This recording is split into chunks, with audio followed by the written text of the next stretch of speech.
Eu peço para você olhar rapidamente aqui e perguntar o que você está vendo. Provavelmente você vai me dizer que você está vendo uma arara, porque eu coloquei isso longe do seu foco. Mas se eu focar isso mais de perto, eu vou te mostrar que é muito mais do que uma arara. Eu vou te mostrar que aqui tem uma dançarina, olhando aqui está o pé dela, aqui ó. Aqui está o rosto dela, o braço dela está fazendo assim, ó. O braço vermelho ali, ó. Assim, o rosto dela aqui, uma mão dela aqui, a outra mão esticada. Você vê que não tem nada a ver com arara.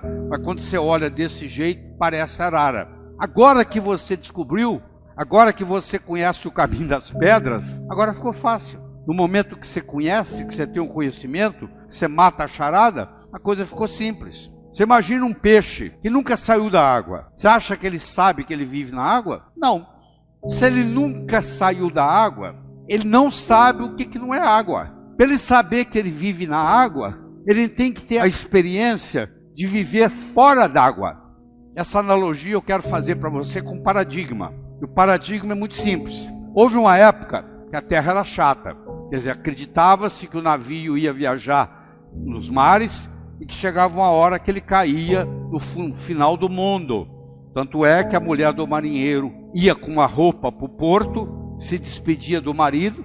Antes de voltar para casa, ela se vestia de preto, que ela ia ficar de luto, que a maioria não voltava, porque morria durante a viagem. A maioria morria, na realidade, de escorbuto, deficiência de vitamina C. Mas muitos, o navio afundava e não voltavam. E aí acreditava-se que morreu porque caiu no final do mundo. Quando foi trazido o conceito de que o mundo era redondo, o paradigma que nós vivemos hoje, de que o mundo é redondo, quando o mundo era plano, era impossível fazer uma viagem de volta ao mundo, no mundo plano. Hoje você pode fazer uma viagem de volta ao mundo, no mundo redondo. Olha que interessante.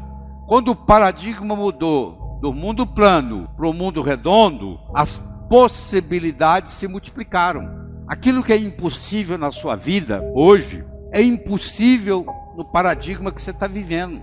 Se você mudar o paradigma, as possibilidades se multiplicam. Toda vez que você tiver alguma coisa que você achar que é impossível, ela é impossível no paradigma que você vive. Se você mudasse o paradigma, como aconteceu aqui, as possibilidades agora de volta ao mundo vão aparecer.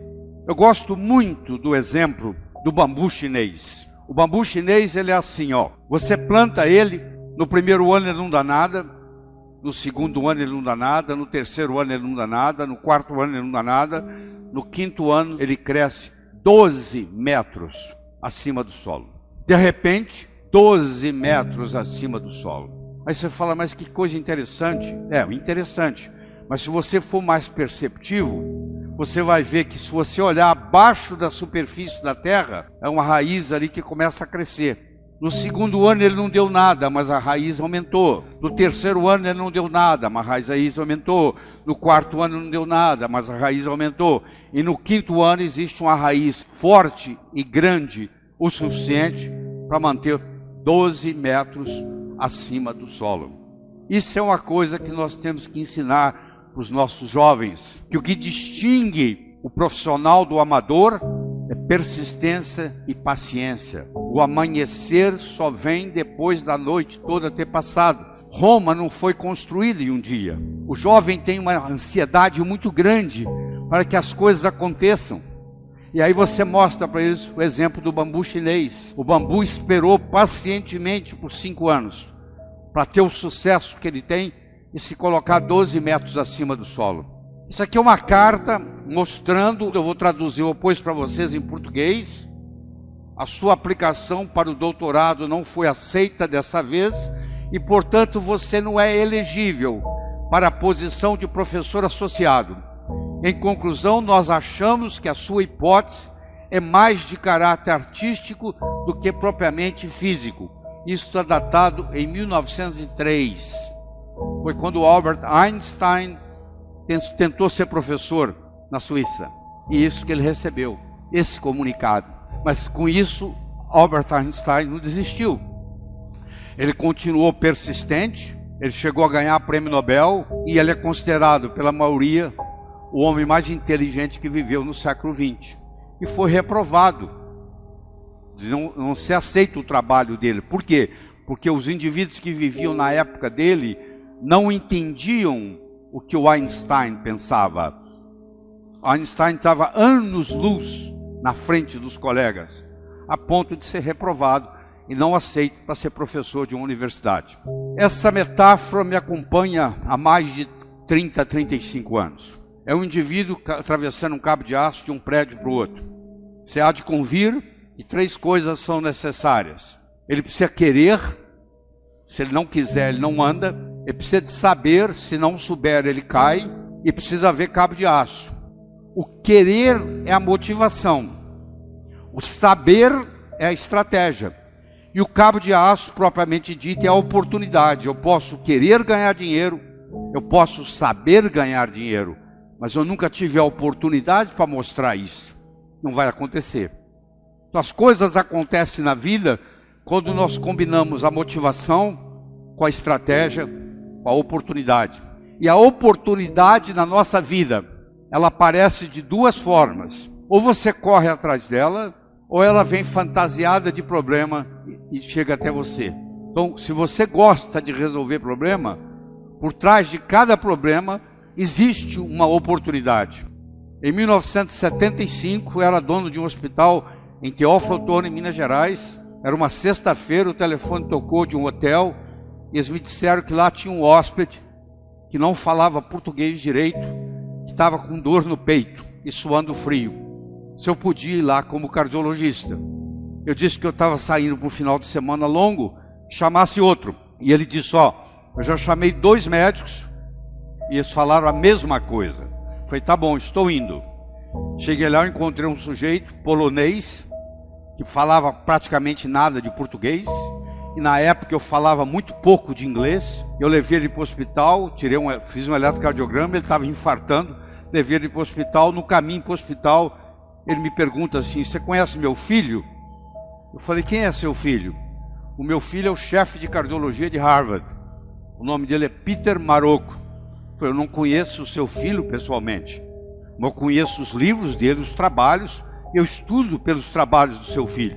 48 horas depois, o filho dele saiu de Boston, Massachusetts, e veio para Teófilo Otoni ajudar a cuidar do pai. E por incrível que pareça, ele era casado com uma brasileira, de Americana, São Paulo, e falava português. E nós fizemos amizade, e eu vou encurtar a história, e eu terminei em Harvard. Não pelo mérito, mas pela oportunidade que a vida me deu. Naquele dia, quando eu fui chamado, ninguém falou para mim que eu ia atender o pai do chefe de cardiologia de Harvard, que depois ele viria ao Brasil e que eu acabaria sendo convidado para ir para lá. Não. Eu fiquei sabendo que eu ia atender alguém e que eu não poderia, naquele final de semana, ir para Alcobaça, na Bahia, que eu estava programado. Olha que interessante, a oportunidade, ela vem fantasiada de problemas. Por trás do problema, existe a oportunidade esperando. Isso tem que ser ensinado para os jovens. A aprender a gostar de problemas. Porque os problemas são os nossos melhores amigos. Eles que nos fazem crescer. E nunca deixa aquilo que você não pode fazer atrapalhar aquilo que você pode fazer. Eu não posso fazer isso, eu não posso fazer aquilo, eu não posso fazer aquilo. Eu não estou perguntando o que você não pode. Eu quero saber o que é que você pode fazer na situação que você está, com o conhecimento que você tem. Tem que começar de algum lugar. Você não pode ficar esperando ser super para começar. Você começa. E o melhor dos mestres é o próprio universo, que vai nos ensinar. Porque o universo nada ensina melhor do que a sua própria experiência. Claro que se você aproveitar a experiência alheia, encurta o processo de aprendizado. Mas nada impede que você aprenda por si próprio. E hoje, mais do que nunca, há uma grande necessidade do autodidatismo, que é você aprender por conta própria. Porque se você depende de um mestre para lhe ensinar, você só chega onde o seu mestre chegou. Se você aprende a aprender sozinho, que é uma coisa simples de fazer, é só começar, o céu é o limite. O seu limite vai ser o seu potencial. E nem todo mundo nasce com o mesmo potencial. Os maiores tesouros da humanidade estão enterrados no cemitério. São pessoas que nasceram, viveram, morreram e não foram capazes de exercitar o seu potencial. Isso aqui é uma cadeira de balanço. Sabe onde é que uma cadeira de balanço vai? A lugar nenhum. Sabe por quê? Ela oscila. Se você puser mais energia nela, ela oscila mais. Mas olha aqui o meu cotovelo. Ela não sai do lugar aqui, ó. Você deve conhecer gente assim. Você encontra, passa-se o tempo, você encontra de novo, a pessoa está no mesmo lugar. Dessa vez vai, não foi. Dessa vez vai, não foi. Por outro lado, isso aqui é um carro Fórmula 1. O carro Fórmula 1, como você sabe, é igual um avião. Ele não tem marcha ré. Ele só anda para frente. Ele foi feito para avançar. Então uma pessoa pode ter uma estrutura psicológica de cadeira de balanço, você deve conhecer muitos, e uma pessoa pode ter estrutura psicológica de carro Fórmula 1. Se a pessoa tiver uma estrutura psicológica de cadeira de balanço, a primeira coisa que eu tenho que fazer com ela é mudar a estrutura psicológica dela. Porque o conhecimento advindo de fora não vai resolver o problema.